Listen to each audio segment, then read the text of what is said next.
2020. I will call this meeting to order and request that our city recorder, Claudia, if you take a roll call. Councillor Drabkin. Present. Councillor Garvin. Here. Councillor Geary. Hello. Council President Minke.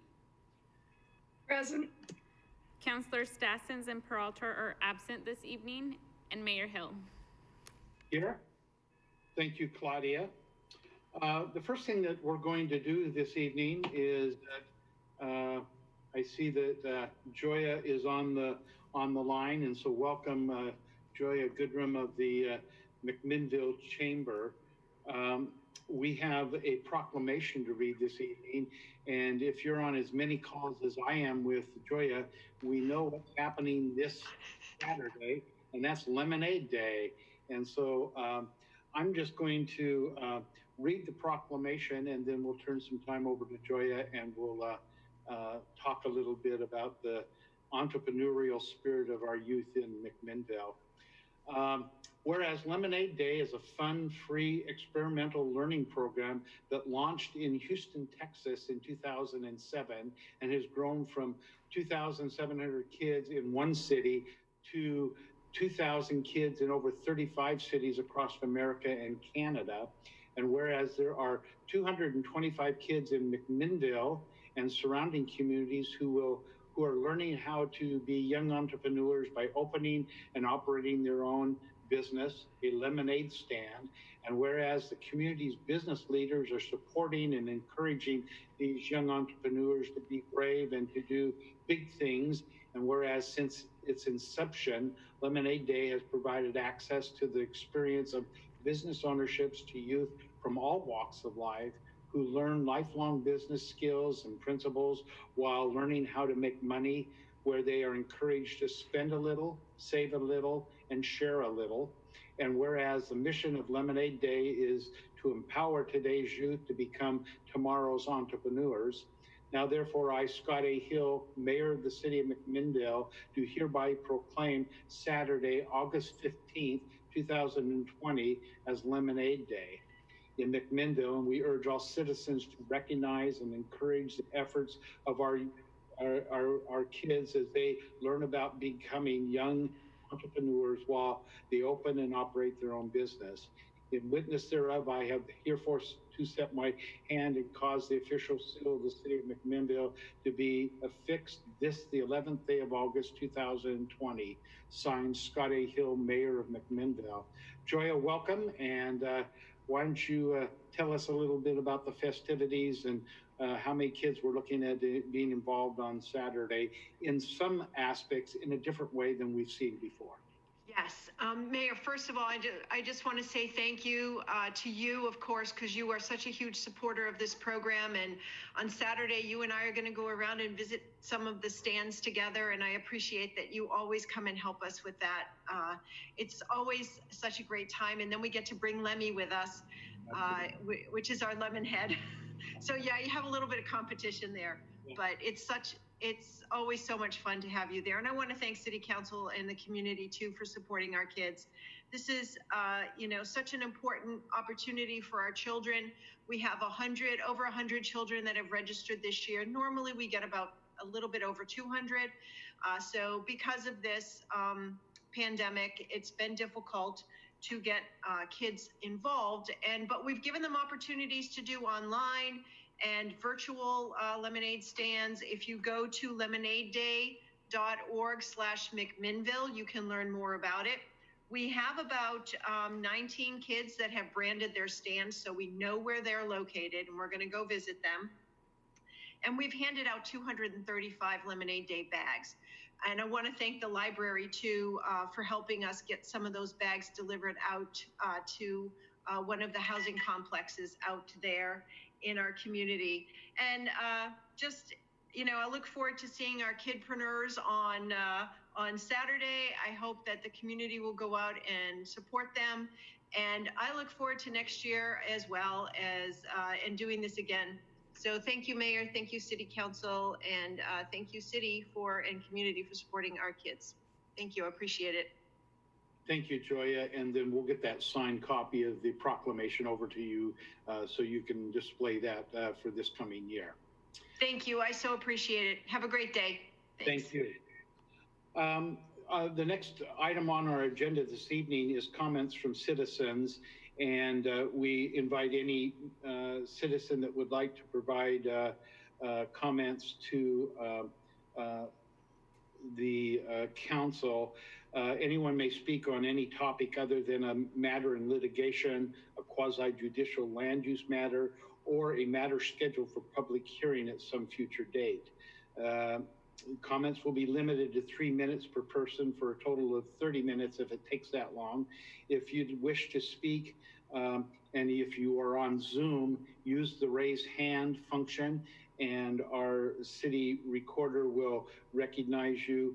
Once you have an opportunity to come on, if you would state your name and your address for the record, we would appreciate that. And if we have anyone that's in the civic hall that would like to address the council this evening, let that be known, and Claudia there will instruct you how to do that. So Claudia, do we have anyone that would like to speak this evening? Yes, Mayor, we have Jennifer Fisher here to speak. Jennifer, welcome.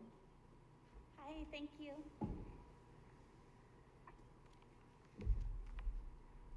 Hi, my name is Jennifer Fisher. I'm a small business owner here in McMinnville, as well as a homeowner at 728 Northeast 8th Street in McMinnville. I'm also part of the group called the McMinnville People's Collective. I'd like to speak today about the eviction moratorium, which ends on September 30th.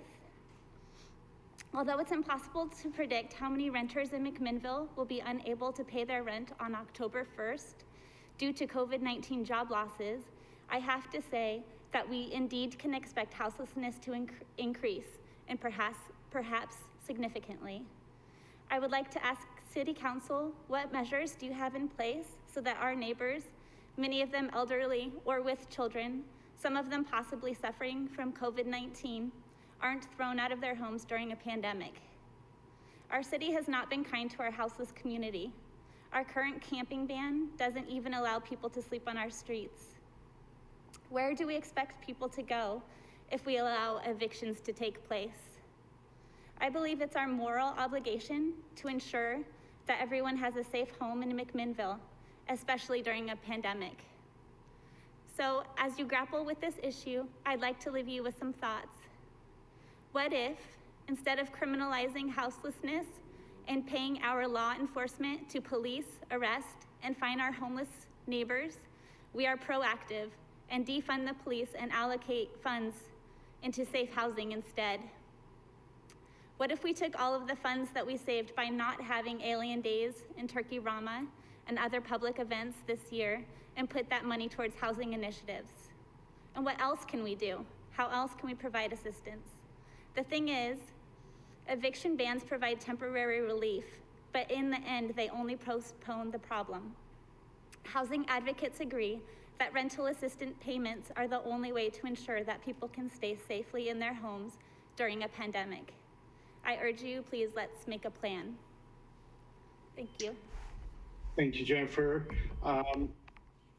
Jeff, do we want to assign someone from staff to follow up with her, or maybe just have her contact me?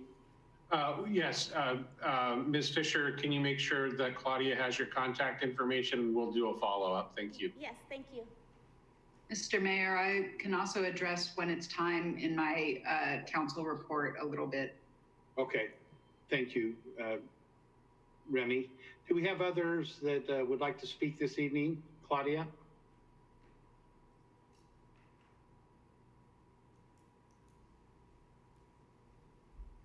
No, Mayor, thank you.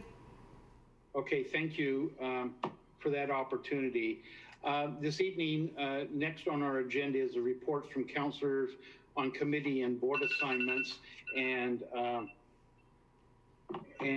again, I'll remind councilors to be prepared for your delivery of your report, to be concise and we'll move through this hopefully quickly this evening, but at the same time, give a good report of those assignments that we have. So I'm going to look across and Remy, I'll start with you this evening. Thank you, Mr. Mayor, and everybody in attendance. I'll actually keep my report fairly focused on YCAP's work and how the city has been assisting YCAP. One thing is that YCAP currently has rental assistance dollars available. Those are available to any person that is potentially at risk of losing their home due to COVID-19. And information can be found at anydoor.org, I believe it's .org. But look for the YCAP website, or if you want to find YCAP on social media, there's also a lot of links available there. Those are not insignificant funds. They are paying people's rent in full for up to 6 months, so that they can focus on other things. Additionally, YCAP has a greater need to be distributing food boxes into our area right now, the general area. And so they need assistance both with food donations, but also box donations, which that's something everybody in our community can do, is take clean cardboard boxes Monday through Friday, not during the lunch hour, back of YCAP, and deliver those preferably broken down. And then lastly, YCAP's been able to extend the moteling project into September. The city has contributed funds to that, that program so far has been housing since about April, I believe, 55 households, serving a total of 86 people, mostly successful exits with people moving into permanent or transitional housing. Currently, there are 11 households that are ready to go into permanent housing and cannot find rentals within the city. So that's also not just an update, but a call out to our community that YCAP has certain criteria that has to be met in order to rent from you, but they do have funds available and families that are move-in ready. So that programming is a large part of what the city has been focusing on, both with intellectual energy, but financial energy in terms of trying to help stabilize our residents that have been adversely affected and potentially have housing instability related and unrelated to COVID-19. Thank you, Councillor. Let's move over to Kelly. Good evening, everyone. I don't really have a committee report. I did attend a webinar today on the eviction crisis, and it was quite interesting. It delved into the funds that the cities are getting and how they might be used to assist in the eviction crisis by joining with the judiciary and law enforcement, the sheriff's office and our police, et cetera, and leaders within the community to form kind of a consortium that actually deals with this at the judicial level, rather than forcing it through a normal judicial process when they are actually being evicted. This kind of changes the scenario, but it requires a lot of focused effort on community leaders. I thought it was an interesting one, and I believe that there will be an opportunity for me to get a copy of it, and if so, I will send it out to some of you that I know are very interested in this. Thank you, Councillor. Let's go to Zach. Zach? Thank you. Oops, wrong page. Minville Community Media between meetings. Landscape Review had a good work session last meeting to review the entire landscape code criteria. They got about halfway through, so keep at it there to use the committee's great immense wealth and experience to recommend improvements and modernizations to that code and process. And then MacPac had a great August meeting. We're talking about kind of maybe branching off into subcommittees or just doing twice a month, but there's a lot of work to do and a lot of good conversations to have. So finding a way to capitalize on everyone's Zoom-iness and the great criteria, the great material we have to go through. We talked about, this last meeting was a lot about how staff recommendations, the consultants recommended assessment and then staff's assessment. So we've spent time, several months building up, here's the programs we offer, here's the things that we do, and now it's marrying that with the committee or the consultants report and staff recommendations for what should the pool look like, what size, what should we be, what groups should we be targeting, is there a warm water therapy pool, all sorts of cool stuff. So pickleball, how many pickleball courts, what is a pickleball, why doesn't it taste like pickles when you lick it, that kind of stuff. So all good stuff, and we meet once a month, but hopefully we'll be able to get more active and chew through some good material. So starting to come to light in people's eyes. It's building a building in front of them, and it's looking pretty cool. So those are my updates. Thank you. Thank you, Councilor Geary. Adam, you're next. Very brief for me, our WICOM executive meeting would be Thursday this week, but it got canceled for lack of agenda items, and the airport commission hasn't met other than they finished the paving out there last week or the week before. So pretty brief for me.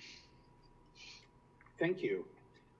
With Councilor Stassen's gone, I'll go ahead and last week we had the McMinnville Urban Renewal Advisory Committee, and we spent a tremendous amount of our time looking at the COVID recovery facade improvement grants, monies that we have that we're putting into during this time of facade improvement.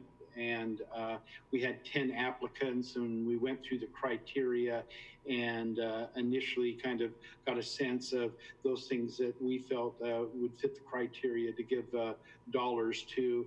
And we're also going to open it back up and get more individuals that didn't go through the initial process from that perspective. We talked a little bit about the 3rd Street Improvement Project. And so that's primarily what we did at MURAC. I had last Thursday had an opportunity to be a part of the Mid-Willamette Valley Transportation Action Advisory Committee, and we talked a little bit about what we call STIP, which is the state fundings of through the OTC and ODOT to put into projects across the state. And we talked at length about the project that's being headed at the intersection in Aurora and Donald at the exit of the freeway going into Donald and the congestion that's there. And that project looks like they've got the funding to be able to get through design and land acquisition. So we had a good discussion from that perspective. Let's very quickly then just go around to if any department heads would have anything for us this evening. I think, Jeff, we've got Amanda on the line. Would you like to introduce her to those that don't know her? I'd be happy to do that. Thank you, Mayor. You had the chance to meet Amanda Guile-Hinman a few weeks ago when she made a presentation to you as part of the recruitment and selection process for city attorney. She started about a week and a half ago and has continued to come to work every day, so we take that as a good sign. Amanda is already working hard to learn how we do our things here and what she can do to help us. Under difficult circumstances, she's already started to build relationships. She is super smart, very diligent, hardworking, and at least in the 20 times I've interrupted her in the first 7 days, she's been really patient with me too. We are thrilled to welcome Amanda to our team as the new city attorney. And even though it's virtual, I would encourage you to give her a round of applause or jazz hands or something like that. Welcome, Amanda. It's so good to see you, and we're excited to have you on board. Thank you so much, Mayor and Council. And I actually do have a legal department report for you today, if you will indulge me. Good. So I wanted to make the council aware of a recent Oregon federal court decision regarding local regulation of involuntarily homeless populations. So on July 22nd, 2020, the Federal District Court for the District of Oregon, Magistrate Judge Clark issued an opinion and order in a case entitled Blake versus City of Grants Pass. So it's dealing with Grants Pass. The opinion examined whether Grants Pass's anti-sleeping ordinance, anti-camping ordinances, and park exclusion ordinance violated the 8th Amendment's prohibition against cruel and unusual punishment, particularly in light of the Martin v. Boise decision handed down by the Ninth Circuit in 2019. The magistrate judge ruled that Grants Pass's ordinances were a violation of the 8th Amendment, finding that the ordinances were unconstitutionally punishing involuntarily homeless individuals for taking necessary minimal measures to keep themselves warm and dry while sleeping when there was not enough practically available shelter beds. The court further held that the 8th Amendment is not limited to only criminal prosecutions, but civil fines and violations as well. Grants Pass has indicated that it intends to appeal this decision. City staff are reviewing the holding and the city's ordinance that was adopted in response to the Martin v. Boise decision to ensure that the city's ordinance remains constitutionally valid. Chief Scales is currently out of the office, but I will be consulting with him and the city manager and plan on preparing a more in-depth legal memorandum for your review at a future date. I'm happy to answer any questions about the decision itself, but like I said, I will get into how that applies to the city at a later time. And that's it from me. Yeah, any counselors have a question for Amanda on that? I think your further inspection of that and understanding our ordinance, we'd be very interested to see where legally you feel we stand on that.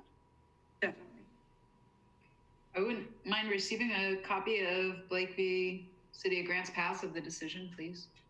Sure, yep, I will send it out. Good.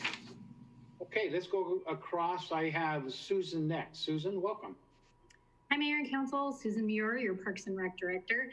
I wanted to pop on and give you an update about fall and particularly Kids on the Block with the recent announcement by the school district about doing remote learning. We've been in meetings with them, all partnering with them actually since COVID started. And I don't think anybody will be surprised to hear KOB is not going to be running in the fall in the format that we're familiar with the 3 hours after the school day because kids won't be in the classrooms during the day. But we still know that there are a lot of needs in our community for childcare, all-day childcare now instead of just the traditional 3 hours that KOB runs. It's so difficult to know what community members are going to be comfortable with in terms of childcare and group settings. And we had a little experience running STARS the last 9 weeks, and we did not have waiting lists like we typically do, and we operated at a pretty small scale.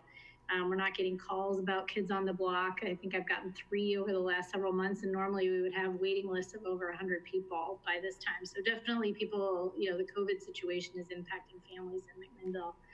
So we're at the table with the school district trying to figure out how we can bring our resources and our staffing. We've shared staff with them for some of the emergency child care centers that have been under discussion since COVID happened. We have connections with other providers in the communities as well, and we're working through that with them. Right now, we're meeting with them about weekly, and I anticipate trying to figure out what the community needs are and how we can respond both as a city and in partnership with the school district. So I just wanted to give you that information. I think there's a lot of conversations happening in the community about pods and educational pods and how we can support families and wraparound services. And Jeff and Jenny Berg and I are all working with the school district on what we might be able to bring to that table as well. Thank you, Susan, for that report. Let's go over to Jennifer. Good evening, everyone. I'm Jennifer Cuellar, the Finance Director here at the city. So I prepared a little memo for your packet. Well, actually it was a memo to Jeff that I suggested that he go ahead and sign the grant amendment for the Coronavirus Relief Fund. agreement that we have with the state that allows us to access federal CARES Act dollars. And we have received with that grant amendment our city's allotment, which is $1.4 million for COVID-related response and mitigation through December 30th of this year. To date, we have submitted 2 reimbursement requests for a total of over $700,000, so almost half, just in the less than the first 3 months of the run time of the grant. 650,000 of that was for the city, and as you will recall, we have a sub-recipient grant agreement with McMinnville Water and Light, and so they share in our dollars, and they so far have put in for $58,000. So we, as a leadership team in the executive team, we have begun discussions of how can we maximize those revenues, take advantage of pairing these dollars with other funding sources, predominantly with FEMA, but other agencies. You'll be hearing later tonight about a great program that Heather is helping work through.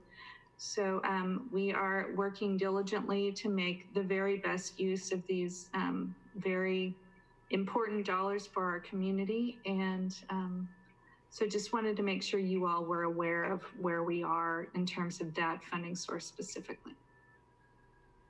Thank you, Jennifer, for that report. And on behalf of MAC Water and Light, I know they've done the paperwork, but they've worked with you and individuals in the finance department to be able to participate also in those COVID funds. Let's go to Scott. Do you have any report for us on IT? Nothing for the council tonight, Mr. Mayor. Thank you. Heather, I know you're going to be addressing us later. Anything to update us on? Yes, good evening, Mayor and Councilors. Heather Richards, Planning Director. I just wanted to follow up on Councilor Drapkin's comments regarding housing assistance, because there is a lot on social media about it right now as well. YCAP's site for housing assistance is anydooryamhill.org. So ANY door yamhill.org. Anybody can go there and start the process to access rental assistance. And then their phone number to call for rental assistance is 503-472-0457. And they do still have a significant allocation of funds to be able to help serve our community with rental assistance. Thank you, Heather. I'm going to just real quickly, Claudia, anything this evening? Nothing, Mayor. Thank you. And Jeff? Nothing more to report tonight, Mayor. Thank you. Thank you all for your reports and the timely and preparation that you put into them. Again, a part of your packets this evening, you'll see our cash and investment reports for March and April of 2020. This evening, we have 2 items on our consent agenda, and I would ask if there's any counselors that would have us remove any item off the consent agenda and be heard at a regular place on the agenda. Do I hear any counselor that would like to remove anything off of the consent agenda? Seeing no movement, then I'll ask for a motion.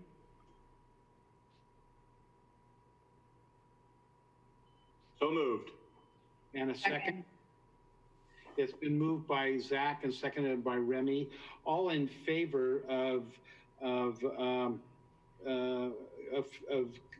accepting the consent agenda, please signify by saying aye. Aye. Any opposed by saying nay?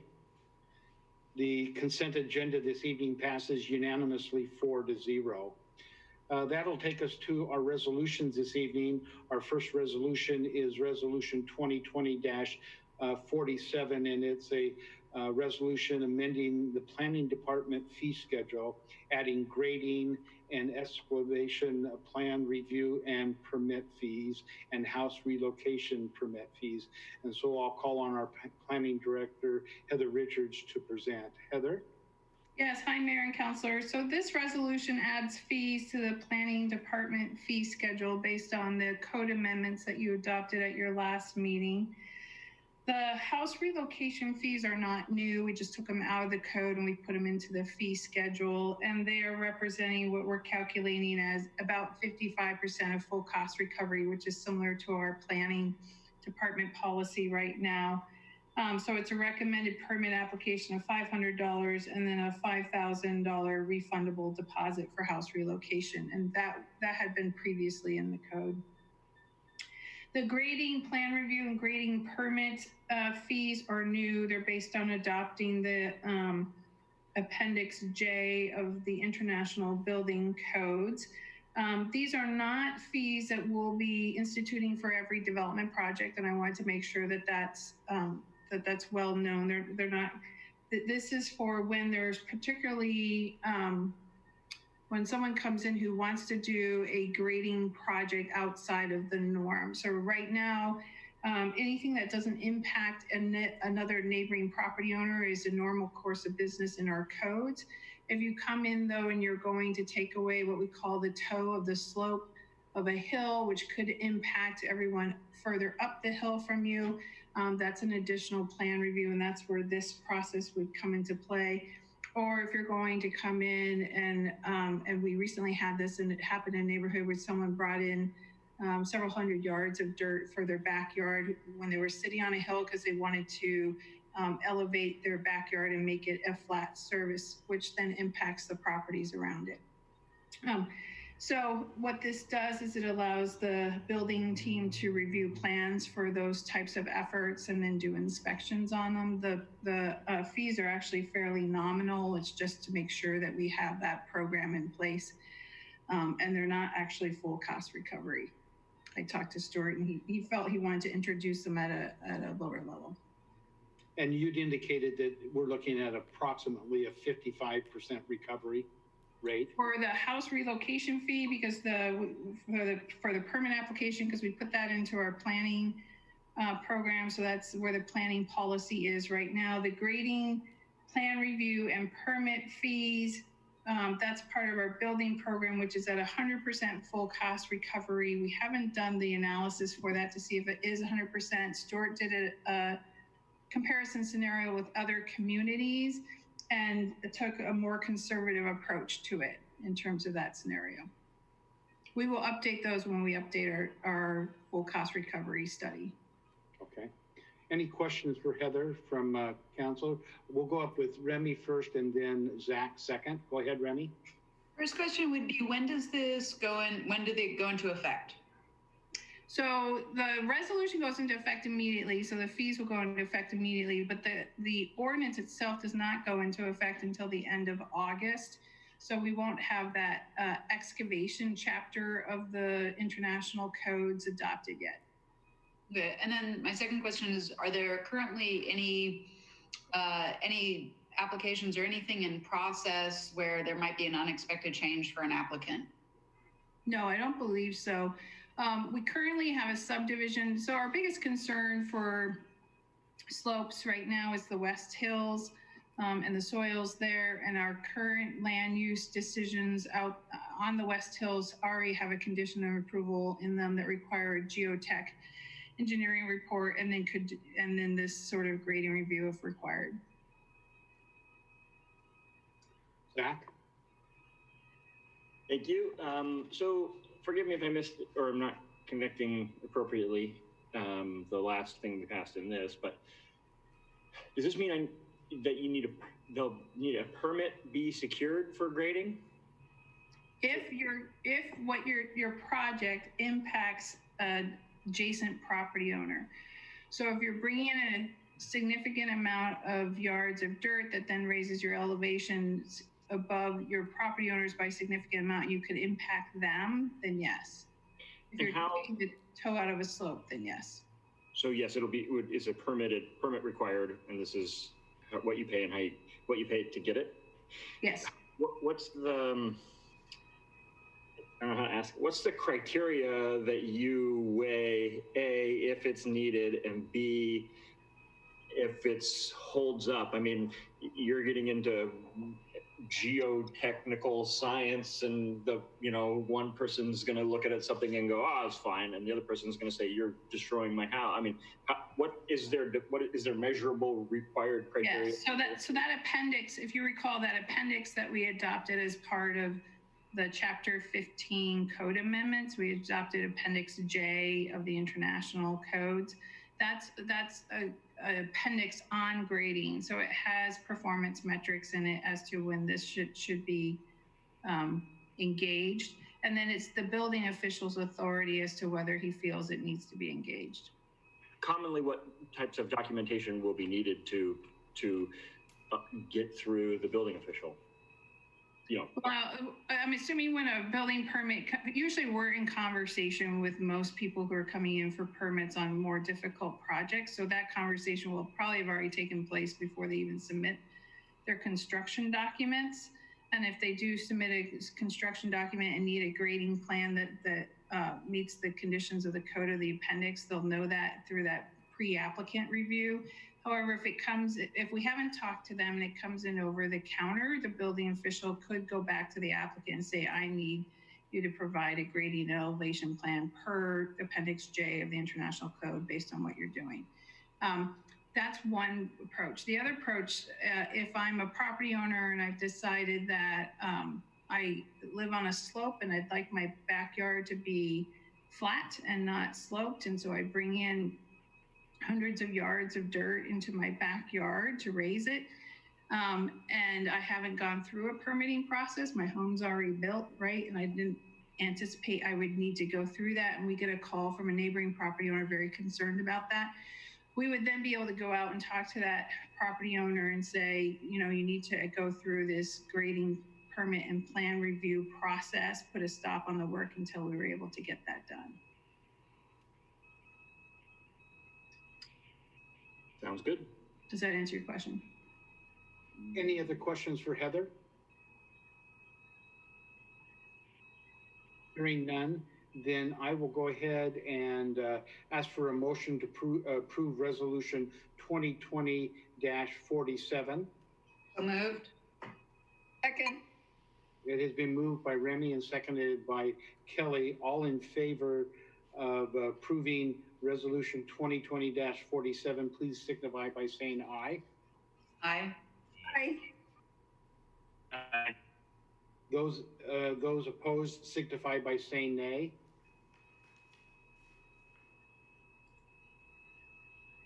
This resolution 2020-47 passes unanimously 4-0.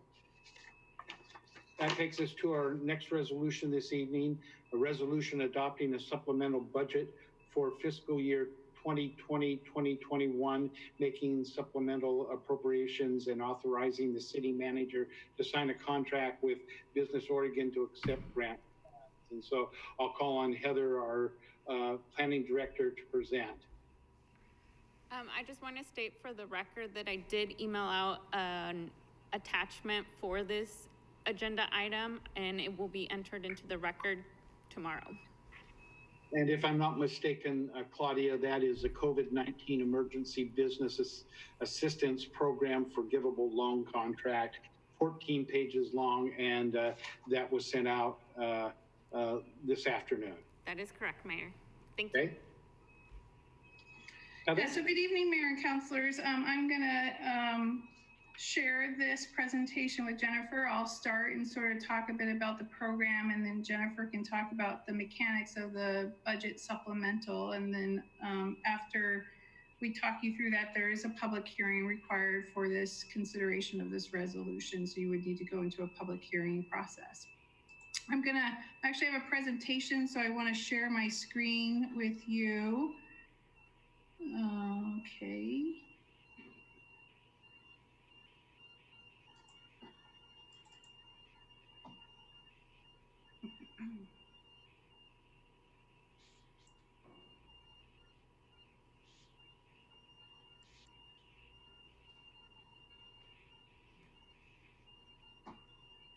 Okay, so this is a resolution to talk about our emergency business assistance grant. I'm sorry, I don't know why that just flipped forward. So we'll back up for a minute. Okay. if you guys do you also see videos? There we go. So just to sort of set the stage, we have been working really hard to try to find funds to help our business community. We being the Stable Table, which is comprised of the McMinnville Downtown Association, McMinnville Economic Development Partnership, Visit McMinnville, and the Chamber of Commerce, as well as the city. And we've been chasing every shiny penny that we can find. And it's been a tough chase. We've hit a lot of walls along the way for a variety of different reasons. This is the first time we've been actually able to bring grant funds to the city, and we're excited to do so, and wanted to talk you through what the program looks like. But before doing that, I wanted to share a little bit with you about McMinnville's economic status post-COVID and the reason why we've been trying to bring money to the business community. So McMinnville is the largest employment center in Yamhill County. We have 15,000 jobs prior to the COVID-19 pandemic serving the county at large. We had over 1,600 businesses in McMinnville city limits prior to the COVID-19 pandemic. And we don't have numbers for where we're at right now because that's still all very much in flux. But what we do know post-COVID-19, and this was as of the time when we applied for this grant, which was late July, that unemployment in Yamhill County is 13.2% now. Our largest cohort of unemployment claims are in the age groups of 25 to 44 years old. So typically people with younger families that they're trying to support. And the largest amount of unemployment claims by an overwhelming amount is in the accommodation, food service, and retail sectors, which makes sense because that is what we're ordered to be shut down with the executive orders for the COVID response. The MDA did a survey on April 15th of 2020, and they had about 45 respondents, and they asked a variety of different questions, but some telling responses were that 84% of the businesses downtown were forced to close due to COVID. 93% of them lost significant revenue due to COVID. 78% were worried most about their employees' financial welfare, and 64% were worried about where they were going to access financial assistance. So we went after the grants. We applied for several different ones. We got turned down for many of them. And finally, we've been working with the state of Oregon and applied for the round 3 of their Business Oregon grants, and were awarded funds from that program. We were awarded a $100,000 forgivable loan for us to give out in an emergency business assistance grant to our businesses in our community. So the resolution tonight in front of you does 2 things. It authorizes the city manager to sign a contract with Business Oregon for the receipt of the $100,000 forgivable loan for the emergency business assistance program. And we need to do that via the contract. The contract we only just received yesterday, by the way. That's why we weren't able to get it to you earlier.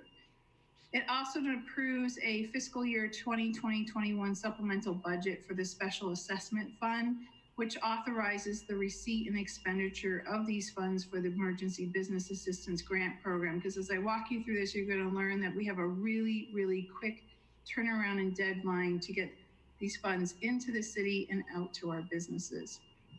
The program itself, we have a total of $200,000. So we received $100,000 from Business Oregon as this forgivable loan, and then we had to match it with $100,000 from the city. So we have a total of $200,000 to give to our local business community. The intent of these funds is to ensure that historically disadvantaged individuals that own businesses have access to these funds. There's been a anecdotal, but studies are starting to prove it out that businesses owned by disadvantaged individuals struggle to get access to different funding assistance through the COVID response. It's also to ensure that these funds are supporting the small businesses unable to access or apply for federal funds.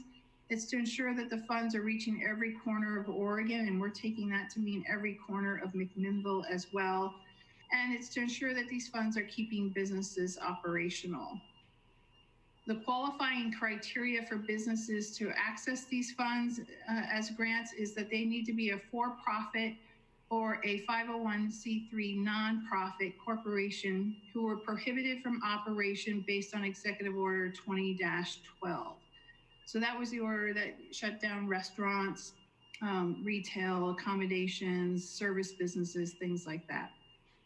For-profit and nonprofit businesses, that the other next test for the award of the funds is that the for-profit and nonprofit businesses need to demonstrate a 1-month decline in revenue greater than 50% in the months of March, April, May, June, July, or August, they can choose, as compared against revenue in the month of January 2020 or February 2020, or for those businesses with cyclical or seasonal revenues, the comparable month in 2019. So it's meant to demonstrate significant loss of revenue based on the COVID event.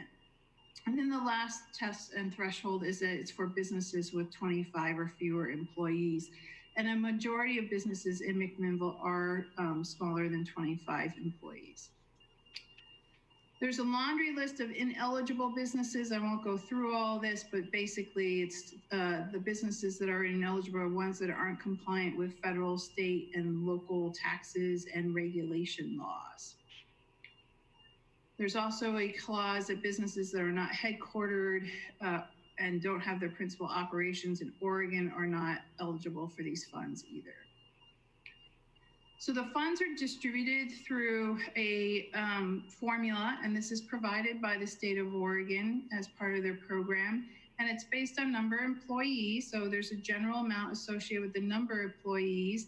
And if a business can show that their 60-day fixed expenses exceed $2,500 and go up to $5,000, they're able to apply for $5,000 based on that sort of incremental increase in size of business. So you either qualify for the, the baseline amount, or if you can show your 60-day fixed expenses are more and equal or exceed the other amount, you can qualify for that. What's interesting is when we applied for these funds, the RFP said that any business that had received federal funding assistance, so meaning PPP funds or EIDL funds, was not able to apply for these funds through the local business assistance grant. They have in the last week changed that. That's why the contracts were late getting out to us. So now, because they're finding that a lot of businesses did access federal funds, and they want to make sure that, but they've run out of those funds now. And so there's still need, and they want to make sure we're responding to the business need. So now the grant award amount will be reduced by any amount the applicant received from federal CARES Act funds. So what that means is if your business qualifies for $25,000 and you received $10,000 in PPP funds, then you qualify for $15,000 from this program. The funds can be used for, it's CARES Act money, so it can be used for the same expenses that the city, you just heard from our finance director, how we're applying for funds. It can be used for necessary expenditures incurred due to COVID-19, expenditures that were not accounted for in the budget prior to March 27th of 2020, and that were or are still being incurred during the period beginning on March 1 to December 30, 2020. Now, the performance metric for the city is we have a contracted time frame of 45 days to solicit applications and disperse funds from the date of receipt of funds. But we can't get a definitive decision from the state as to when we will get the receipt of funds. We're just hearing in the next 5 days sometime. So we are anticipating we'll receive funds on this Friday or next Monday. And we've set up a 45-day calendar relative to that. What we'd like to do is, it's important for us to do a lot of marketing because we really want to reach all businesses so everyone has an opportunity to apply for these funds. We also want to have a window of a larger window than other communities have had for when the applications can be submitted. A lot of communities did 24 or 48 hours. We'd like to at least have a full business week for that. So again, we're not weeding out businesses that just can't put the application together quickly enough if they're the ones that are the most in need. We also want the opportunity to vet applications in case someone applied and misunderstood what the question was and the information needed, so we can get back to them and say, we need to clarify this or that. The program has been set up so that it will be reviewed by the Economic Vitality Leadership Council, which is appointed by the City Council. And they've met already to discuss how they'll move this forward, and they'll have a subcommittee review the applications and make a recommendation to the full committee, who will then make a final decision. And then based on that final decision, the awards will be dispersed. So a little bit more depth on the marketing piece of it, Visit McMinnville and McMinnville Economic Development Partnership are taking the lead on the marketing. And the goal is to reach historically disadvantaged businesses. So we're developing a website that we're going to dedicate to the program. We're going to start a social media campaign through the Chamber of Commerce, MEDP, MDA, and Visit McMinnville. We'll also use the city social media, but their social media campaigns directly communicate with the business community in McMinnville.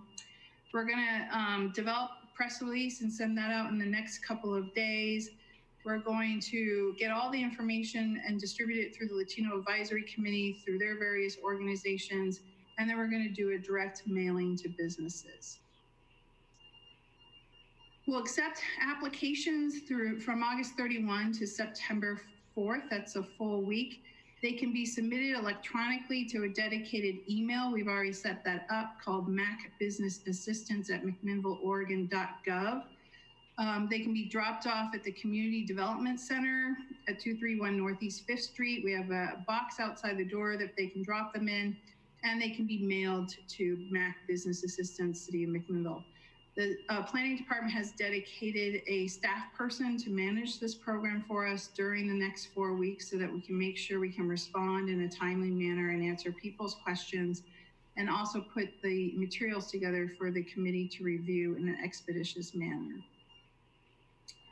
Applications will be checked for completeness by staff and whether or not they qualify based on the variety of different criteria. And then if we have questions, we will reach out to the applicants. We talked to a lot of other cities that have already launched programs, and they felt that that was a vital piece that they hadn't built into their time frame. And they had lots of applicants who applied who, you know, it's a mom and pop business, and their skill set isn't necessarily responding to government application questions. It's doing their business. And so they got weeded out of the process because they weren't able to answer the question correctly and provide the right information. And we wanted to make sure that wasn't a weeding criteria, because those are if the need is there, we want to be able to respond to it. The application subcommittee is comprised of 5 EVLC members. They'll get their full packet of applications on a Monday with the spreadsheet of all the criteria. They'll review them, and then we'll meet on a Thursday and go through them for concurrence on a recommendation to the Economic Vitality Leadership Council. That Friday, we'll then prepare the packet, and the EVLC will meet the following Monday to review them and make their final decision. And then we'll be working with the finance team to get the grant awards out by Friday, September 25th. So it's a very intense process over the next 4 to 5 weeks for our team to be able to manage this program and get it out the door. But we are doing it in partnership with all the other Stable Table partners, and really appreciate that. Our dedicated person who's going to help manage this program for us, if people want more information, is Sean Kelso. He's our permit technician in the planning department, and his email and phone number is there for anybody who needs it, and it will be in all the marketing materials.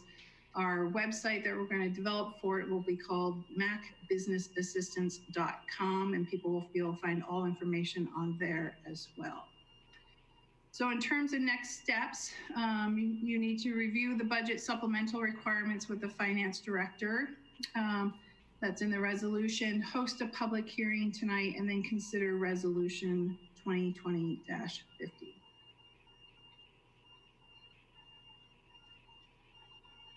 Thank you, Heather. Any questions for Heather on materials that she presented? Zach? I see there's an acknowledgement and an attempt to market the grant to, I guess, in one word, disadvantaged business owners and businesses. Didn't get into the exact discussion of awarding the rubric for awarding the grant or the process for awarding the grant. I'm wondering if you can answer what that process is, and if it, I mean, it sounds like it's over to the EVLC or whatever to do that, if they have that in place or if that's still to come. If there's been any discussion in adding to the decision matrix, kind of what you highlighted in the marketing preference, and that, yeah, the marketing's all well and great, but I think to me it'd be even more beneficial to put our thumb on the scale as much as possible and really try and get the money into those disadvantaged business owners of local McMinnvillians as much as possible. So is there has there been any discussion to, or do we have any levity in what the state's allowing us to do that? Well, so I'll provide what's occurred, and Amanda might want to jump in because it is a legal question that you're asking. So the EVLC, when we received award of the grant, the EVLC met within days of that. Councilor Menke is on the EVLC representing the city council, and they had that very dialogue. So everyone's interest is getting the funds to those most in need who didn't access funds through the other process, and primarily disadvantaged business owners. However, and we had a discussion about, can we prioritize awards based on that? But legally, we cannot prioritize awards based on that. And Amanda might be able to go into a little bit further detail. So what we did talk about was, as in terms of local priorities, the committee decided that a local priority was those most in need. So one of the questions we're going to ask, there's a question on the application that says, how much loss of revenue have you experienced? And we're going to put it into different increments of 50%, 50 to 75%, 75 to 100%. And if we get more applications than we have funds, then we will get into a prioritization based on the most need. The other question that the committee wanted to ask is, will you be willing to participate in a mentoring technical assistance program? Because they wanted to ensure that those who are most in need and have been most financially impacted had additional support to be successful during the recovery process. And so they wanted to set them up with a mentor or technical assistance as well. The other thing behind that, and thank you for asking that question, because I forgot to say this, is that we have other partners who also have funds for distribution in the within Yamhill County and within the city of McMinnville. So the McMinnville-Willamette Valley COG, Council of Governments, received funds as well, and they're working with Willamette Valley Workforce Partnership to distribute those. There's about $40,000 in that round of funds dedicated for McMinnville as well. And then they just received another big funding source too for that. And I don't know how much is dedicated to McMinnville. But what we're going to do is we're going to be working with them. And if we receive applicants that don't qualify for our program, or we receive too many applicants, we're going to make sure that we're shuffling them to our partners who also have funds for McMinnville, so that we can try and get every applicant funded that qualifies. And I'll jump in here, Amanda Guile, Hinman City Attorney. And so I had a conversation with a Business Oregon representative based on the initial review that I had of criteria for evaluating the applications. Governments are not allowed to discriminate based on race, gender, ethnicity, and a whole host of other things. And as part of that, treating everybody equally means we can't create a system for evaluation where we are prioritizing, minority businesses or women-owned businesses over other businesses. So we have been advised by Business Oregon through their consultation with the DOJ not to include any of those criteria, but just to focus the outreach. So how and I may be wrong, and I may just tap into all of staff's knowledge here, but am I mistaken in that sometimes when we award contracts for work, especially through the engineering department, they have a matrix of point scoring that they evaluate proposals for, and it is perhaps common or is done in some jurisdictions that if it's a veteran-owned business, +2, if it's a minority-owned business, +1 or whatever, and when you come out in the math, it adds to the decision-making ability. Is that relevant or irrelevant? Is that a different path? Am I way off base that that's done? And I don't see how that's any different than this process. Right. There are methods in public contracting to have a program for awards with regard to disabled veteran-owned businesses, minority-owned businesses, women-owned businesses, and it's through a state certification program. There's also a federal program if you're doing federal projects that have federal money tied to them. That's the information that we've gotten from the state, and the state requirements that have been put on us have been to just do that has just been focused on the outreach. And the other thing that I would say here is that a lot of things go into how you award a contract versus in this, there are specific criteria that either you're in or you're out. And so then if the deciding factor is only your race or your ethnicity or your gender, then we're putting ourselves in a position where we may face a constitutional challenge. Okay. Thank you. Any other questions for Heather? Seeing none, then I'm going to... I have one, Mr. Mayor. I'm sorry, I just couldn't get on in time. So on the marketing materials, those will be, they'll all be bilingual marketing materials? Yeah, so all marketing materials will be translated into Spanish. In terms of the applications, we will receive applications from the state in, I believe, 7 different languages. Okay, fantastic. Any other questions for Heather? Okay, seeing none, then I will call to order the McMinnville City Council public hearing on resolution number 2020-50 as it has been read. The City Council will be taking public testimony tonight at the public hearing. If you wish to speak, raise your hand function in Zoom, or if you're in City Hall, please let our city recorder, Claudia, know, and we will announce you. When you are called to testify, please state your full name, address for the record. If you do not wish to state your address, you may indicate it as to provide to the city recorder. Please note that this is a public record, and therefore your name and address are a part of the public record and available for public inspection. I request from those providing testimony not to repeat testimony that's already been given to council. Simply indicate you agree with the previous speaker's testimony would be sufficient. So I will open the public hearing. Is there anyone that would like to come before us and give testimony during this public hearing?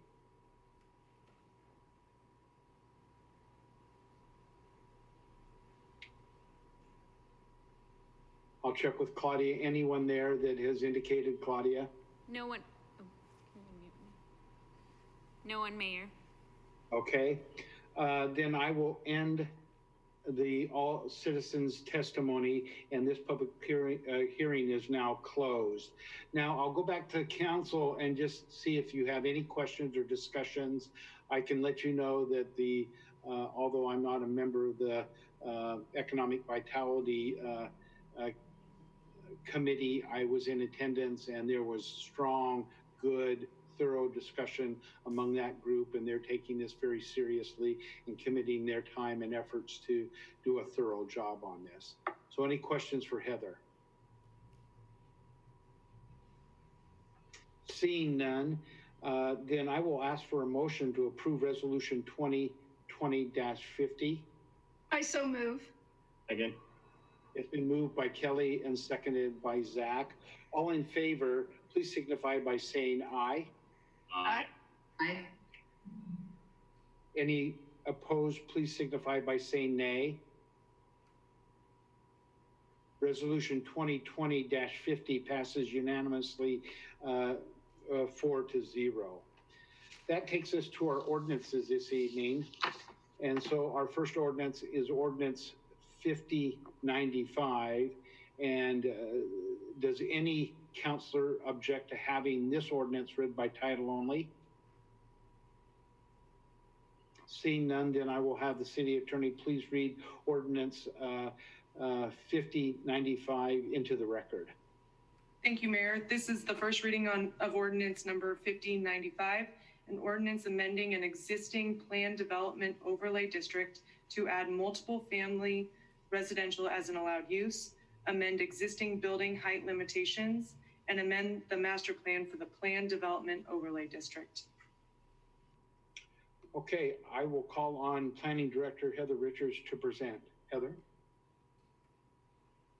You're on mute. Good evening, Mayor and Councilors. This is an ordinance that's coming to you as a recommendation from the Planning Commission. So per your code, we bring it to you for consideration as a first and second reading of the ordinance, or you can choose to schedule a public hearing for a future date. Typically, what we like to do is go through what the ordinance does and the land use application and the recommendation from the Planning Commission, so that you can see that before you make a decision on how you want to proceed in terms of process. This is I'm going to share my screen with you again. Let's see if I can.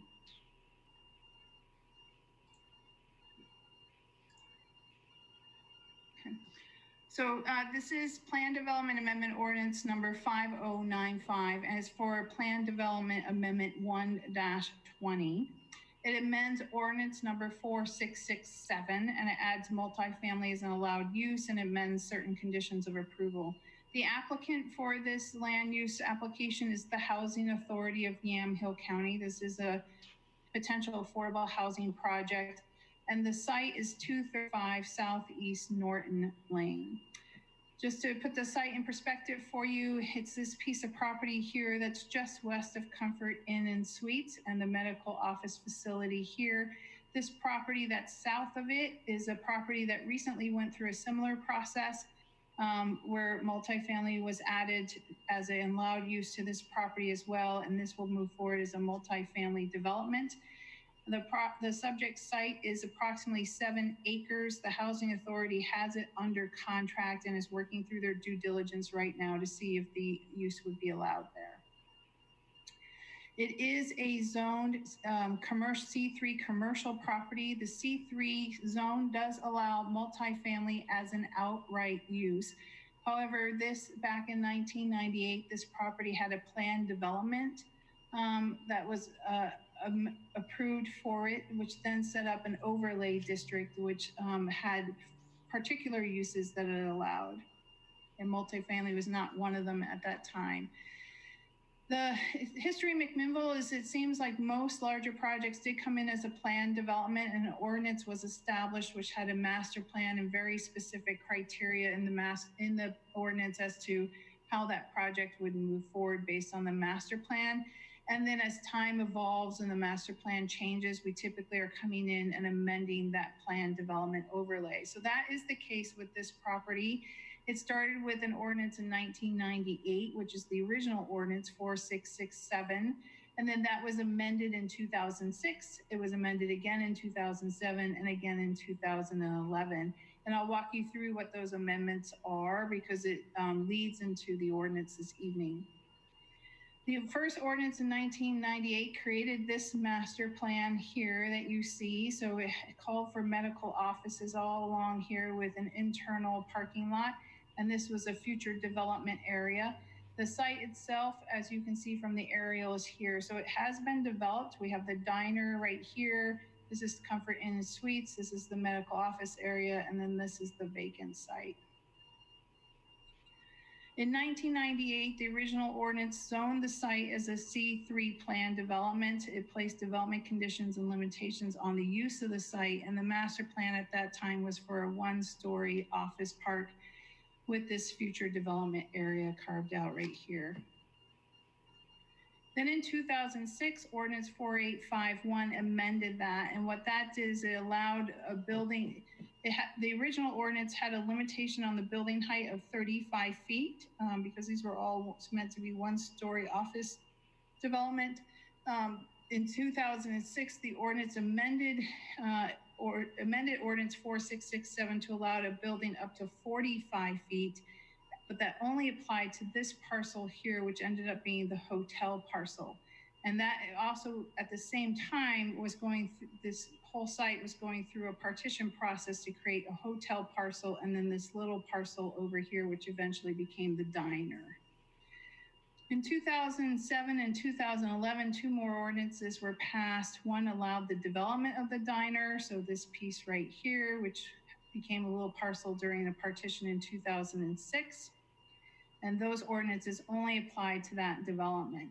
So as different uses came into play that may have differed from the master plan, we've gone in and changed the original ordinance 4667 per those uses. Then in 2007, the property was partitioned again to create these three parcels right here, which make up the subject site of this land use application. So the Housing Authority came in with a land use application to amend the existing planned development that's on the site, which is Ordinance 4667. What they wanted to do is remove condition number 3, which limits building heights to 35 feet, amend condition number 7 to allow multiple family dwellings and associated community buildings as part of the allowed uses on the site, amend condition number 16, which is a procedural process to reflect our current review process. Condition number 16 talks about a 3-mile lane design review committee. We don't have one. We use a administrative review process for that. It adds a new condition. They wanted to add a new condition to require future review of an updated master plan for the 3 parcels that aren't yet developed, and then add another new condition to require open space if the site is developed as multiple family. Part of that request was to allow non-contiguous open space with a minimum dimension of 20 feet and allowance to extend into the front yard. So staff reviewed this against the Plan Development Amendment Review criteria that's in the code. That's section 17.74.070. The first review criteria is whether there are special physical conditions or objectives of a development which the proposal will satisfy to warrant a departure from the standard regulation requirements. So this does have specific development objectives that do differ from the from what's in the plan, the existing plan development, but ironically do not differ from the underlying zone of the commercial C3 zone. The proposal objective is to amend the current restrictions on allowable uses to add multiple family residential dwellings as a permitted use. The applicant had findings that said that the most recently adopted BLI, Buildable Lands Inventory, and Housing Needs Analysis, and the most recent adopted one is from 2001. That was part of our McMinnville Growth Management and Urbanization Plan. That analysis identified a deficit of higher density land to support multiple family uses. We just recently went through an update of our H&A. We haven't adopted it yet, but the same conclusion applies. The current underlying zone, the commercial C3 zone, allows multiple family as a permitted outright use. And then the proposal would not actually add high density residential land as a zone, but allow higher density residential use on this site as an additional use to allow more flexibility for the site.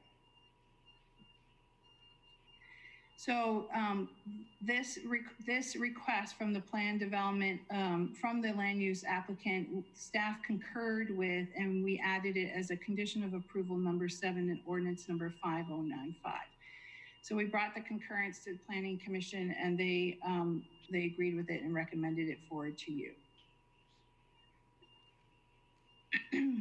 The next proposal objective was to allow an updated master plan and to require that future updated master plan to be reviewed by the Planning Commission prior to development occurring. So the history in McMinnville is to have these master plans, and they are reviewed by Planning Commission, but they're locked onto the land. And over a 20-year time span, this one being 22 years, things change. And so it's what it's saying is that things have changed in McMinnville in terms of need and how this property can serve the community, and there should be an opportunity to update the master plan. Staff and the Planning Commission both concurred with that. Staff brought a recommendation to the Planning Commission, and the Planning Commission concurred with that recommendation that it is time to update the master plan. We recommended that the condition for the updated master plan require identifying existing developed portions of the PD overlay district so that the master planning process is compatible with the existing uses, that it incorporates all necessary shared access, parking, and utility easements, that the new master plan replace the existing master plan, and the updated master plan be reviewed by the Planning Commission against the Plan Development Amendment review criteria and great neighborhood principles. So it would come back through a public process in terms of a master plan. So that was added as condition of approval number 22 in ordinance number 5095, and that's a new condition that's being recommended. Another proposal objective from the applicant was to remove the existing 35-foot building height limitation. The applicant wanted to see this get removed because it did limit their ability to move forward with a multifamily affordable housing project and be competitive at the state level. The applicant argued that single-story office park was no longer applicable if developed with multiple family, and the underlying zone, if it just moved forward as a C3 zone, has a higher building height of allowance of 60 feet, and other buildings in the surrounding area are taller than 35 feet. Staff reviewed the history on this property as well as in the 3 Mile Lane area because we couldn't figure out the clear reasoning for the 35-foot height limit on the original plan development, but we have found that same height limit on surrounding plan developments along the 3 Mile Lane frontage. There have been times when that 35 feet has been allowed to go up to 45 feet, and particularly on the adjacent parcel where the hotel is built in the same plan development. But that was only after reviewing the actual master plan and building plans for the project. So we recommended sort of a hybrid of what the applicant had requested, which was to amend the condition of approval to allow the applicant to request additional building height at the time of the review of the updated master plan and building plans. And then with that, there could be a review as to what the need was and how it was compatible with the surrounding frontage on 3 Mile Lane, as well as the adjacent properties. That would require an analysis and survey of surrounding building heights and setbacks. Taller buildings would only be allowed if at a similar height and setback of surrounding buildings, and it allows for the consideration of site planning and building form. And is that decision made at the discretion of the planning director? No, so that would come in with the master plan, which needs to go to the Planning Commission. So when they come in with their... But it doesn't come back to the council, it just goes to the Planning Commission? No, it would be a plan development amendment, so it would come to you as the council, just like this process that we're in right now. So let me make sure I understand. As opposed to removing 35-foot height restriction, it's that height restriction could potentially be removed at the time of that the master plan comes in. Yes. So they have the opportunity to bring in an updated master plan with a request for higher building height at that time based on the master plan. And why did the planning department want to include that as an additional step instead of keeping instead of having us evaluate the removal of the 35-foot height? Building height. Our concern was that so if you look out at 3 Mile Lane, there aren't buildings of particular height on the 3 Mile Lane frontage. And the planned developments that we're finding out there that are all going through amendments right now because they're of the same age as this one, 20 some odd years old, have this 35-foot height limit on it. We weren't able to find why that 35-foot height limit existed, doing some research, but we weren't able to do extensive research because we're in this 120-day clock process. So what we wanted to do was ensure that rather than just eliminating it and allowing the 60 feet, which would be the tallest building potentially on 3 Mile Lane, especially at this setback, that we wanted to be able to do a height study. If the applicant came in with a request to go to 60 feet, that we had a height study to show what it would look like as frontage along 3 Mile Lane.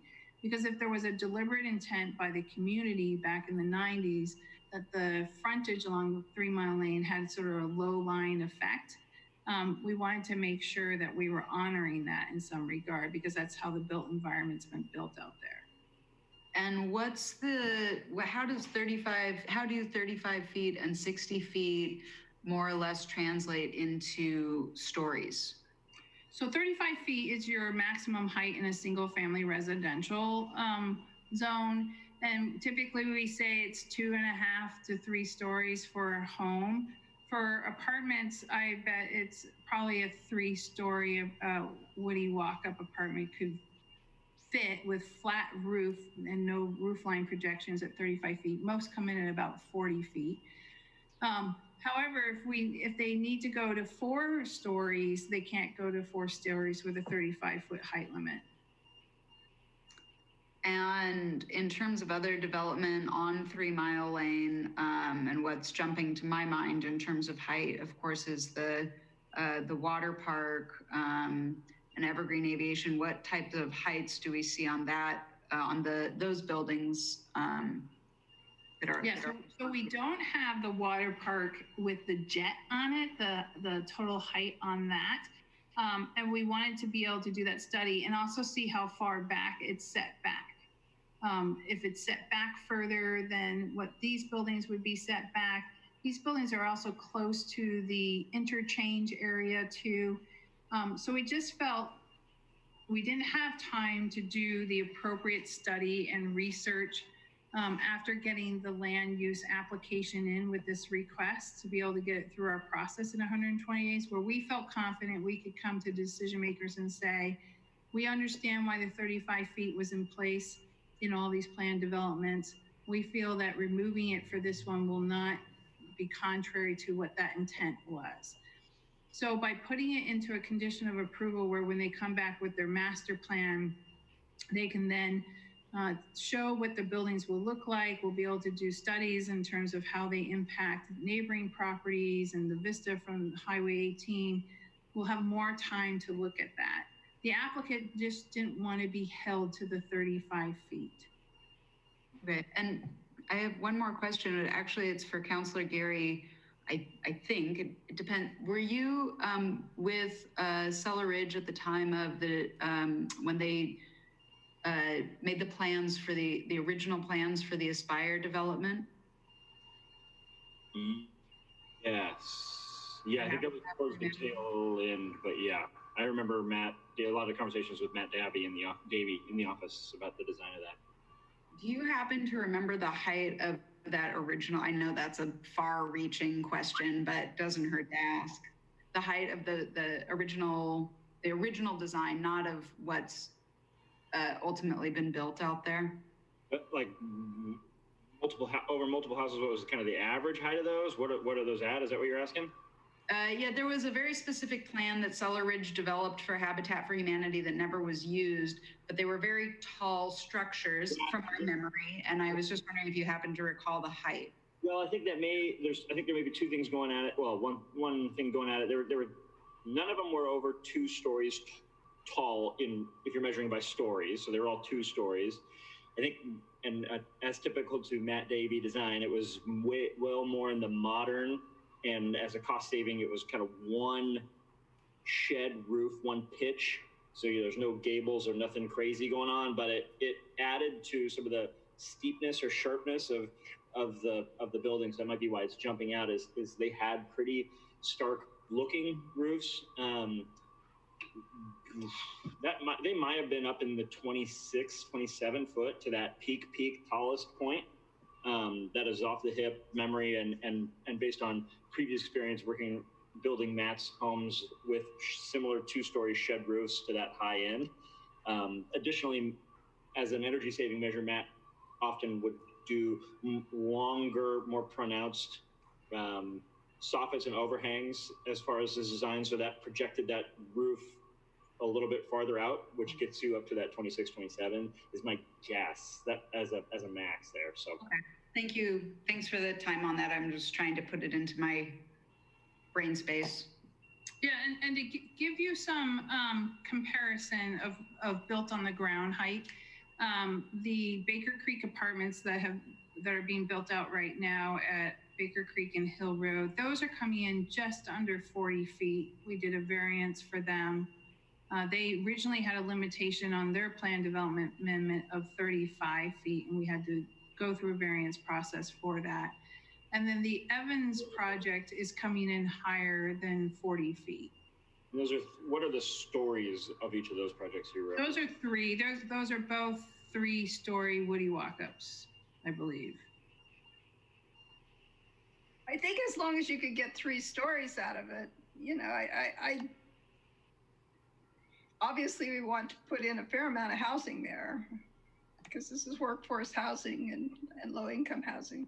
Yeah, so what the Housing Authority would like to do based on our conversations with them is they would like the flexibility to be able to design a project that meets the needs of the community. And it may need to, because we came back and said, I think we could get you to 45 fairly easily because the building next door is 45. But they still don't, they want to be able to design the project and then bring that in, and having a premature limitation on height doesn't allow them to design the best project for McMinnville. So if the best project for McMinnville is 50 feet and it sits really well on that site and has this graduated setback, then that's something for McMinnville to consider. And so that's why we thought we knew they'd be coming back with a master planning process because they didn't have a master plan in place. They're really just trying to get through their due diligence period and have the allowed use allowed on this site so that they can move forward with closing on the project and then do their master planning and design work. Heather, what height do you have to get to put a 4th story in? Is that like 60 or 65, 70? It depends on the type of building construction. So most residential stories for apartment complexes are between 10 and 12 feet. But then you have your roof pitches and all sorts of other things involved in that. And remind me, is mechanical equipment and other accoutrement count towards that or not? All of it counts, Zach. So it's from the peak of the highest object on the roof line.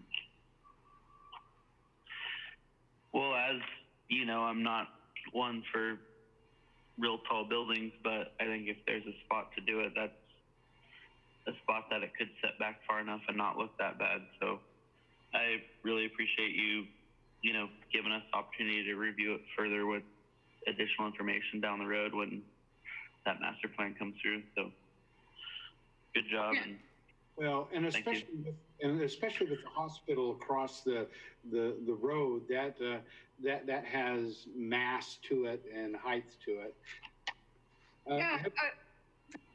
Go ahead, Kelly. Well, it's just all the buildings aside from the medical offices behind it. I don't think it would look out of place to have some buildings that were 4 stories high. Maybe not all of them, but if you're graduating it back, it might look fine. Yeah, and I don't want to establish expectations of what they'll come back with. They may come back with 5 stories. We don't know. What I can tell you is the Housing Authority went out and did a procurement for a design team, and they have picked a great team that has done a lot of really nice multifamily development projects in communities. Heather, during the time with the Planning Commission, was there any objection or testimony given in objection to this area? There is, and I'll get to that. There was there wasn't objection necessarily to the land use application. There were concerns expressed by one person. Okay. And I'll get to what that is.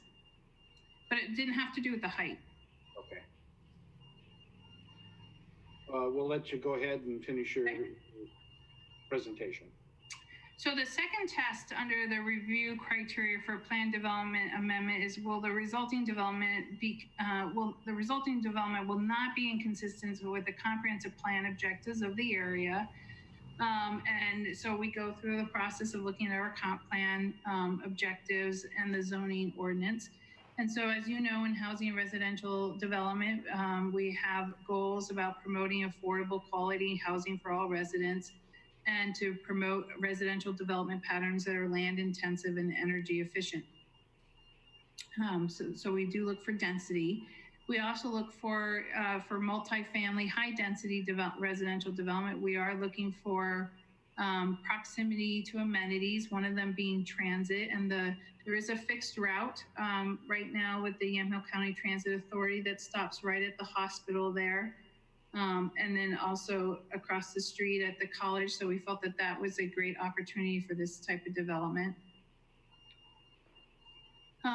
We also look for whether there's proximity to a park, and there is in this situation proximity to Joe Dancer Park. However, Highway 18 is a big barricade to accessing that. So that's why there was discussion with the applicant about providing open space in the development itself. And then I'm going to show you in just a little bit the planned 3 Mile Lane area plan, which also shows how this would have access to a trail system and Airport Park, which is just east of this development. So the applicant requested, in terms of the proposal of the area being adjacent to either private or public permanent open space, the applicant came in recognizing that Joe Dancer is, has a barrier to get there. And they came in proactively and requesting allowance for usable open space to be non-contiguous, a minimum dimension of 20 feet and encroaching into the front yard. The Planning Commission staff came in with a recommendation that it be at least 10% of the site be usable open space and be contiguous, because that's been our minimum standard for other multifamily development projects recently to ensure that there's open space for the families in the projects. The applicant had some dialogue with the Planning Commission about not so much the 10% being the marker for the amount of usable open space, but whether it needed to be contiguous, because they felt there might be a good way to provide a design that didn't have contiguous open space, but perhaps serve the need of the families based on the design of the project more effectively. So after that discussion, the Planning Commission recommended that the required usable open space condition, that they require 10% of usable open space to be contiguous, much like our other multifamily developments, unless a non-contiguous open space is approved by the Planning Commission during the master plan review. So this is the same type of discussion, which is, if you can come in with a master plan that really shows why it works for you in terms of not having this contiguous open space, the Planning Commission would be open to considering that. They don't want to close the door on creative approaches to designing the project. They did say the minimum distance of the expanse of it needs to be 25 feet, that the intent is that the rear yard is not a default to open space area. We often have projects just look at their setbacks as an open space area, and you just have this perimeter open space, and that it's not allowed in the front yard. So they didn't feel that the usable open space for families should be next to Highway 18. So based on that, they recommended amending condition of approval number 7, which is in ordinance number 5095 with that language. We also, go ahead. Quick question. You started talking about it at the beginning of that slide, but as you said, the applicant referenced Joe Dancer, just confirming that doesn't sound like it did, but it didn't make it into that criteria, as if I'm not mistaken. What happens outside the development is not allowed to be taken into account when it comes to open spaces, right? It could be next to 200 parks. It still has to meet a standard for open spaces. No. So right now in our code, we don't have a standard for open spaces. We're working on that because we feel we need that. However, we do have in the comp plan policy, which is the language up here, that it needs to be either within a half mile of a neighborhood park, but arterial and collector can be considered a barricade. In this case, Highway 18 definitely is. So it could be areas adjacent to either private or public permanent open space. So the applicant came in and said, we will provide private permanent open space. Thanks for the delineation. We also look at whether it meets the comprehensive plan objectives in terms of our infrastructure system. So we looked at it from a transportation perspective, and they provided a transportation analysis. And ironically, if it built out as medical office space, it would put a lot more trips on the system than multifamily would put on the system. And so this additional use is lesser than the threshold of the other uses already allowed in the plan development amendment. It also looks at proposed utility and drainage facilities and whether those are adequate. And so there are conditions of approval already in ordinance 4667 for these types of amenities, and we're just recommending that those remain in effect and move forward in the ordinance so that they can apply to the future development. Interestingly, we on these larger developments, when we're looking at a change in use, so adding this use to this property, we are concerned about whether we have the capacity in this sanitary sewer system to support them because of our density factors that we use for that. So we did, as the city, look at our sanitary sewer capacity analysis in our model, and it showed that we do have the capacity to accommodate a multiple family dwellings on this subject site. So that is not an issue either. In terms of the public hearing process, they did host a neighborhood meeting on June 10th, 2020. It was attended by 2 individuals outside of the applicant representatives or the current property owners.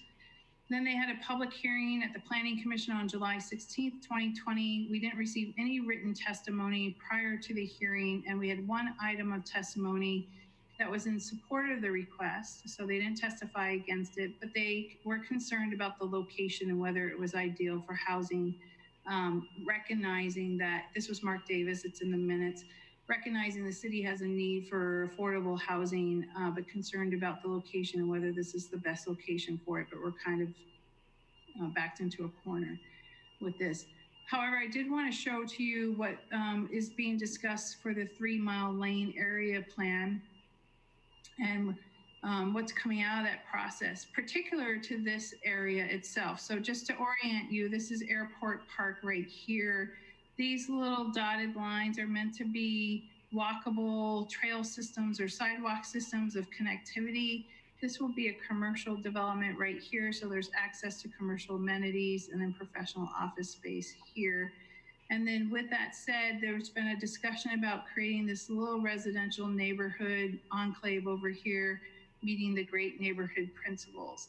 And what that means is it's coming, this is the, right now, this is the manufactured home, Evergreen Mobile Home Park. This is a piece of property owned by the Feros that has 1 residence on it down here. So eventually we think this will redevelop into an urban density, and we're recommending that be residential as well. This is the subject site, so it actually comes over into this area.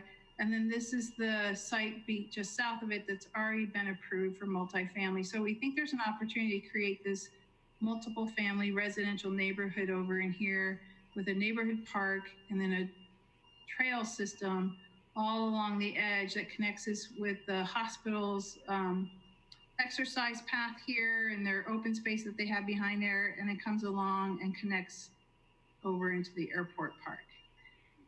So we're calling it sort of our trail of pearls, where we'll have little mini parks dotted along the way. That's the intent behind it. But we feel that as residential's coming into this area, that we could really create a nice little residential neighborhood nestled in here. So the recommendation coming from the Planning Commission to you is to recommend approval of the land use application with amendments to the conditions related to building height, as we discussed, the allowed uses, so allowing multiple family but requiring open space if it develops as multiple family, the condition to update the master plan, and then the procedural updates, which are things such as a reference to a 3-mile lane development review process, references a committee. We do it administratively. We want to make sure that the ordinance is updated to reflect that. And then some language relative to the final approved master plan. This is the series of conditions that are in there. The underlined language is the new language that's been added to it. You have this in the ordinance as well as the staff report and the decision document, so I'm not going to go through this. We discussed these. This is number 7 that adds the multiple family and the open space requirement. And this is the updated master plan condition. That's a new condition to the ordinance. And then these are the process related changes that are in the existing conditions that we're recommending. So in terms of next steps, the applicant is here this evening. I don't know if you want to hear from them or not, but you have the opportunity to, it's scheduled as considering a first and second reading of the ordinance. You can elect to schedule a public hearing. If you do so, the first opportunity we would have to have a public hearing based on our noticing process would be September 8th. Okay, thank you, Heather. Any questions for Heather at this time? Would any member of the council like to hear from the applicants at this time? Okay. Well, the council has the opportunity to schedule a public hearing on this ordinance or to ask for a first reading. And so I'll ask what your preference would be. I'd like to do a first reading tonight. I feel the same, Mr. Mayor. Okay. Okay, I'm getting a thumbs up. So we will then move to the first reading of the ordinance. Does any councilor object to having ordinance 5095 read by title only? Hearing none, then I will have the city attorney please read the ordinance ordinance by title only. Ordinance number 5095, an ordinance amending an existing planned development overlay district to add multiple family residential as an allowed use, amend existing building height limitations, and amend the master plan for the planned development overlay district. Thank you, Amanda. I'll ask for a motion to pass ordinance number 5095 to a second reading. So moved. Second. It's been moved by Kelly and seconded by Remy. All those in favor, please signify by saying aye. Aye. Aye. Aye. Any opposed, signify by saying nay.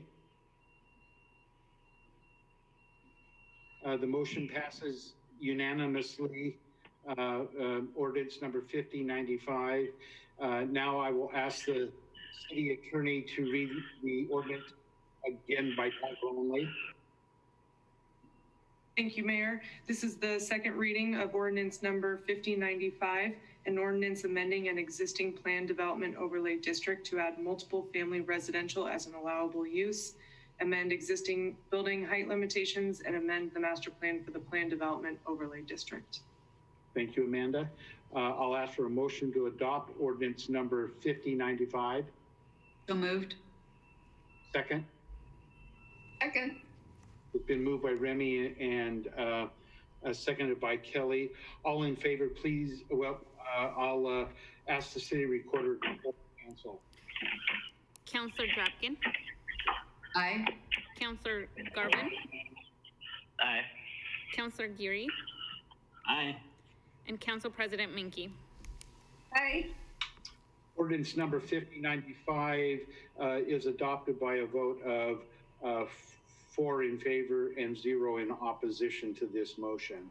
Thank you, Heather, for your the way that you can present a lot of material in a short time, and it's very understandable. So thank you. And thank the staff also, because I know it's a group effort. Yes, I'm pinch hitting for Chuck tonight, so. Okay. Our next item for consideration is the matter of ordinance number 5096. Does any counselor object to having the ordinance read by title only? Then I will have the city attorney please read the ordinance by title only. Amanda? Thank you, Mayor. This is the first reading of ordinance number 5096, an ordinance amending ordinance number 5092, relating to the city of McMinnville's new requirements and regulations relating to campaign finance and declaring an emergency. Thank you, Amanda.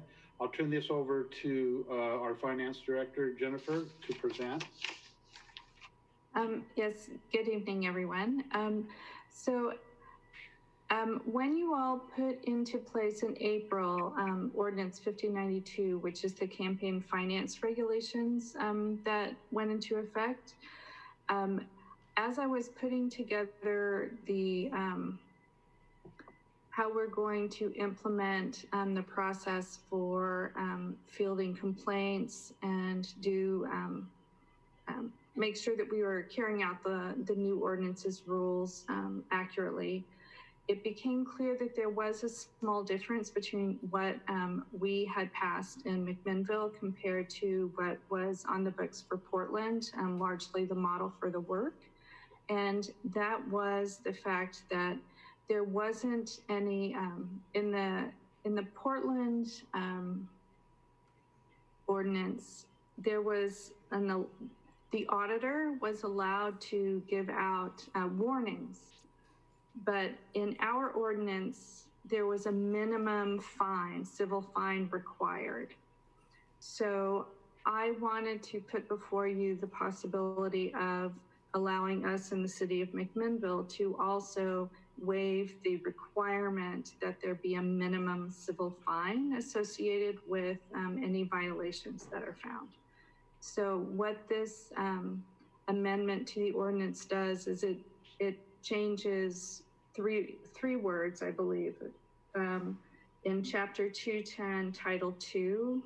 And so what it does is it says that the civil fine, or the proposed language is the civil fine, which is not more than 20 times the cost of the violation. We are getting rid of not less than 2 times. So that's the thinking, and it actually came to me as a real clear problem after a really interesting and thought-provoking conversation about diversity, equity, and inclusion. And I was concerned about the potential for an unintended consequence of this new ordinance having a disproportionate impact on candidates with fewer financial means. So that's where this comes from. And if you have any questions or thoughts. Jennifer, thank you for that catch. That's a very detailed eye that could catch that. So I'll open it up to the council for discussion or questions of Jennifer. Okay, hearing none, I'm going to ask for is there any public comment on this? You can raise your hand in Zoom if you have any public comment. Nothing that we can see, Mayor. Thank you. Thank you. Again, I'll return to the council. Any comments among council? So just confirming what I'm understanding or hearing, that ours goes right to a fine, and you're suggesting we add the layer of the ability to issue a warning instead. Well, Walt actually had the more elegant solution of just simply eliminating the language that requires the minimum and solely express a maximum. effectively allowing me wiggle room as the enforcement official when complaints, and if I find violations have in fact been substantiated. Thanks. And this, I guess my question with that would be, you know, what guarantees that it's equitable across the board? From a policy standpoint, I mean, obviously you're the one doing it, so I have trust in that, but when this policy is 30 years old, what guarantees that down the road? No, absolutely. That's a fantastic and important question. We have behind the scenes set up, or we're working on establishing all of the administrative rules that would guide the compliance, because this would be a new role for me, and it's, I mean, elections are so fundamental to, you know, our basic democracy and local governance that I really want to do this right and correctly and fairly. So establishing administrative rules, and in the FAQ document that is attached in the packet, there is a list, and I really took the playbook from what Portland is doing, taking their lead. They've been very helpful and very generous in terms of sharing their materials with us. A list of criteria that we would look at as we are making judgments. does that answer your question, Adam? Yeah, the equitability will be put into the administrative rules. Correct. Any other questions? Hearing none, then I'm going to ask for a motion to pass ordinance number 5096 to a second reading. So moved. A second? Second. Second. It's been moved by Kelly and seconded by Remy. All those in favor, please indicate by saying aye. Aye. Aye. Any opposed, please indicate by saying nay. Okay. The motion passes unanimously. So ordinance number 5096 passes its first reading. I'll ask the city attorney now to read the ordinance again by title only.